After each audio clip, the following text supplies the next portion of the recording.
A bull elephant, on his way to a nearby pool, stops to feed on the bounty from one of these laden mangosteens.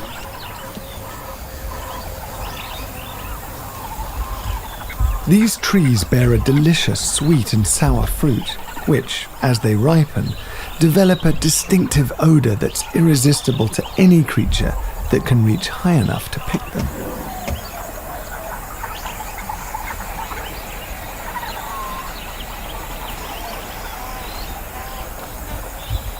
This is the beginning of an interesting symbiosis between fruiting plants and mammals. By making the elephant a gift of the fruit, the plant ensures that the seeds get a lift to pastures new, in the process eliminating any conflict or competition for the immediate resources.